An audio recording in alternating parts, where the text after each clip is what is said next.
बड़ा ही सुअवसर है, एक बड़ा ही हमारे लिए श्रेष्ठ संयोग बना कि चातुर्मास की निष्ठापना दीपावली पर्व के महोत्सव के साथ में मनाई जाती है। यह अपने आप में एक समझने की चीज़ है कि यह महोत्सव जो आप लोग दीपावली का मनाते हैं वह भगवान महावीर स्वामी का निर्वाण कल्याणक की घटना से जुड़ा हुआ है और उसी समय पर यह चातुर्मास की परिपूर्णता हो जाती है। तो मुनि महाराज के लिए यह दोनों ही अवसर एक साथ प्राप्त हो जाते हैं। अब आप सोचें कि जब भगवान का निर्वाण नहीं हुआ था तो उससे भी पहले लोग आज की इसी चतुर्दशी के दिन चातुर्मास की निष्ठापना करते थे और इसी तरह की निष्ठापना के कुछ आप लोगों ने दृष्टांत भी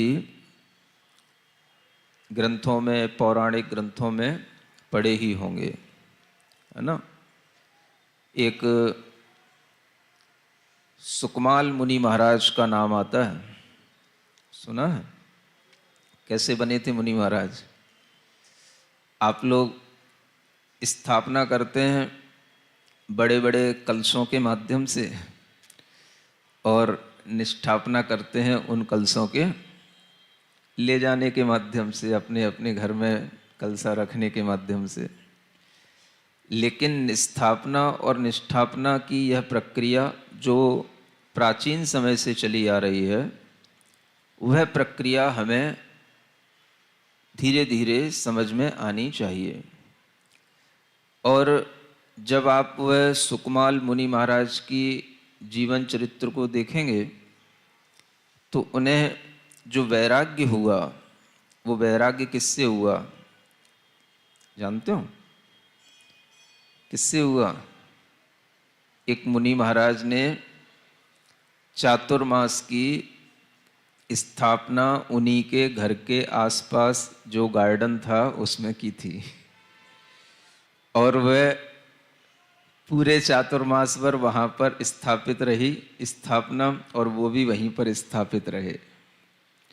उन्हें यह बात प्रारंभ में उनके कान में डाल दी गई थी कि महाराज आप कहीं पर भी आवागमन नहीं करना, क्योंकि सुकमाल के विषय में यह सबको पता था कि इस तरह से उसे कभी भी मुनि महाराज का दर्शन होगा या उनकी कोई भी वाणी भी उसे सुनने को मिल जाएगी तो वह वैराग्य को प्राप्त हो जाएगा।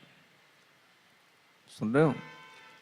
तो महाराज ने आवागमन तो नहीं किया, लेकिन जब चातुर्मास की निष्ठापना हुई तो उन्होंने अपने मुख से इसी प्रकार से चारों दिशाओं में, जैसे आप लोगों ने चैत्य भक्ति की, शांति भक्ति की, ये जो भगवान की भक्तियां की, ठीक इसी तरह से उन्होंने भी मुख से उच्चारण करके ये भगवान की भक्तियां की।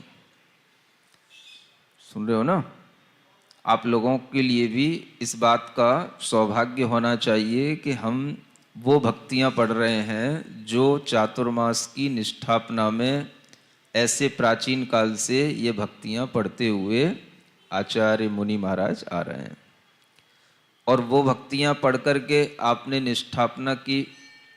इसी तरीके से उन मुनि महाराज ने चारों दिशाओं की वंदना करके भक्ति पाठ पढ़ के निष्ठापना की, और उस समय पर उनके मुख से ऐसे ही चैत्य भक्ति और शांति भक्ति के स्वर उच्चरित हो रहे थे, तो वो सुकमाल के कान में पड़ गए।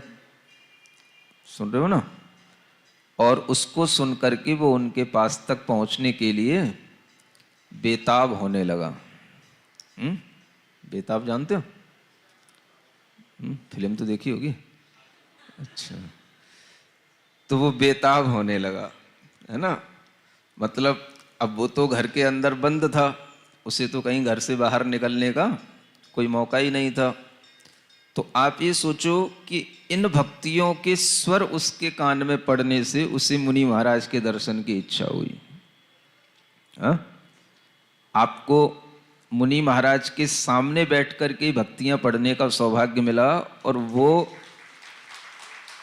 उन स्वरों को सुनकर के बेताब होकर के अपने घर से बाहर निकलने के लिए छटपटाने लगा। हाँ?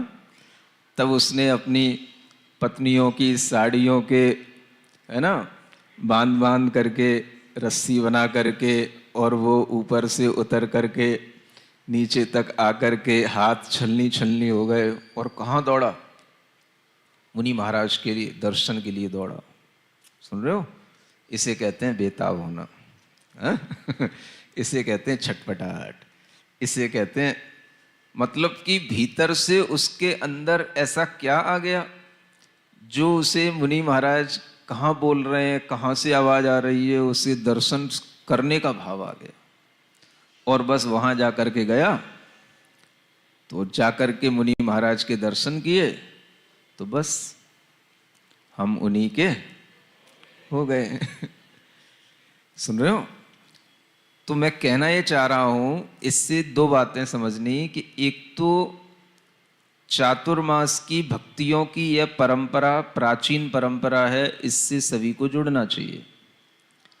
और दूसरी बात ये कि भगवान महावीर स्वामी के निर्वाण से पहले भी इस तरह से चतुर्मास की स्थापनाएं और निष्ठापनाओं की प्रक्रिया चलती थी। ये इन पौराणिक ग्रंथों की कथानकों से भी सिद्ध होती है, ये दिमाग में रखना चाहिए। सुनते हो ना? तो ऐसी यह भगवान की आराधना तो बीच में जुड़ गई,